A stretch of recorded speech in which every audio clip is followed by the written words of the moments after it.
750 वर्ष झाली, पण ज्ञानेश्वर महाराजांचा प्रकाश अजूनही तसाच आहे. जय जय रामकृष्ण हरी, जय जय विठ्ठल. ज्ञानदेव माऊलींचा जय जयकार. बंधूंनो आणि भगिनींनो, आजचा हा क्षण, हा विषय, हा प्रसंग ही फक्त एक कथा नाही, हा फक्त इतिहासाचा भाग नाही. आजचा हा दिवस म्हणजे मराठी माणसाच्या आत्म्याचा उत्सव आहे. आज आपण ज्या महापुरुषाबद्दल बोलणार आहोत ते महापुरुष म्हणजे संत शिरोमणी ज्ञानेश्वर महाराज. आणि आज आपण ज्या गोष्टीचा गौरव करतोय ती गोष्ट म्हणजे ज्ञानेश्वर महाराजांच्या संजीवन समाधीला 750 वर्ष पूर्ण होण्याचा पवित्र महाउत्सव. हो बंधूंनो, 750 वर्ष झाली, पण ज्ञानेश्वर महाराजांचा प्रकाश अजूनही तसाच आहे. काय म्हणायचं या वाक्यातून? याचा अर्थ असा आहे की काळ बदलला, युग बदललं, राजे गेले, राज्ये गेली, युद्धे झाली, क्रांती झाल्या, जग पुढे गेलं, पण ज्ञानेश्वर महाराजांचा विचार, ज्ञानेश्वर महाराजांचा संदेश, ज्ञानेश्वर महाराजांची करुणा आणि ज्ञानेश्वर महाराजांचा प्रकाश आजही तसाच तेजस्वी आहे. आजही तो प्रकाश आपल्या घरात आहे. आजही तो प्रकाश आपल्या मनात आहे. आजही तो प्रकाश आपल्या आत्म्यात आहे.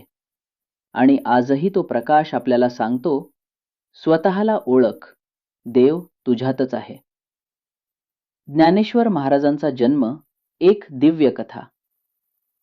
बंधूंनो, आपण जर ज्ञानेश्वर महाराजांचा विचार केला तर आपल्याला लक्षात येतं, ते फक्त संत नव्हते, ते फक्त कवी नव्हते, ते फक्त तत्वज्ञ नव्हते, ते फक्त ग्रंथकार नव्हते, ते म्हणजे परमेश्वराचा अवतार रूप प्रकाश होते. ज्ञानेश्वर महाराजांचा जन्म झाला अत्यंत संकटात, अत्यंत दुःखात, अत्यंत उपेक्षेत. त्यांचे वडील विठ्ठलपंत आणि आई रुक्मिणी माता, समाजाने त्यांना स्वीकारलं नाही. समाजाने त्यांच्यावर अन्याय केला, त्यांना वाळीत टाकलं, त्यांना अपवित्र म्हणलं. पण भगवंताने काय केलं? भगवंताने त्याच घरात एक दिव्य चमत्कार घडवला. त्याच घरात जन्म घेतला ज्ञानदेव. निवृत्ती, सोपाल, मुक्ताई, 4 भावंड. पण 4 नाही, 4 दिव्य दीपक, 4 सूर्य, 4 चंद्र. असं म्हणतात, ज्याच्या घरात देवाचा विचार असतो त्याच्या घरात संकट येतात, पण त्या संकटांमधूनच संत घडतात.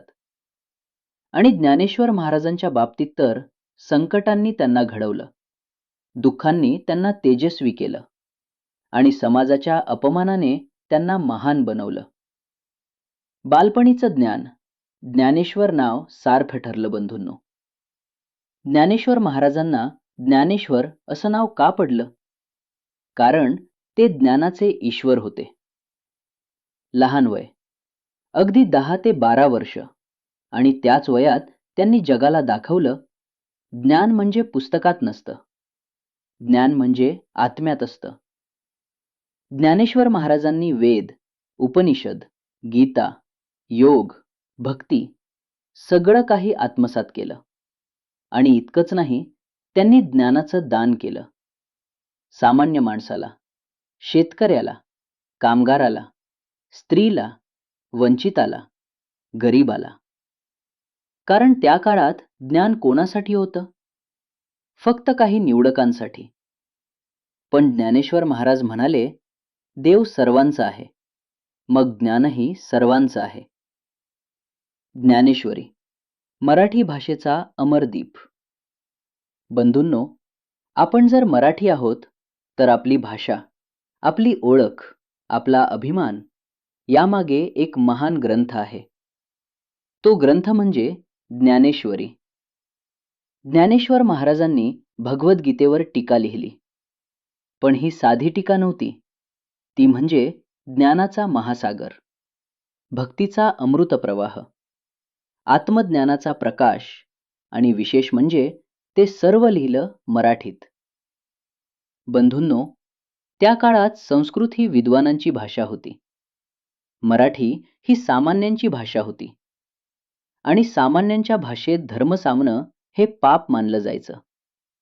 पण ज्ञानेश्वर महाराज म्हणाले, माझा देव मराठी आहे.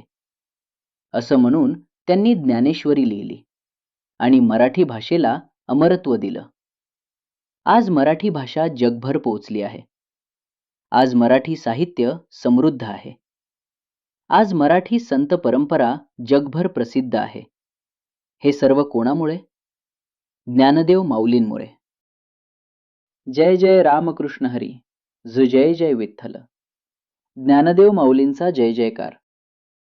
हा व्हिडिओ तुम्हाला आवडला असेल तर कृपया व्हिडिओला लाईक करा, तो जास्तीत जास्त लोकांपर्यंत शेअर करा आणि आमच्या आत्मशोध ऑफिशियल यूट्यूब चॅनलला सबस्क्राईब करायला विसरू नका.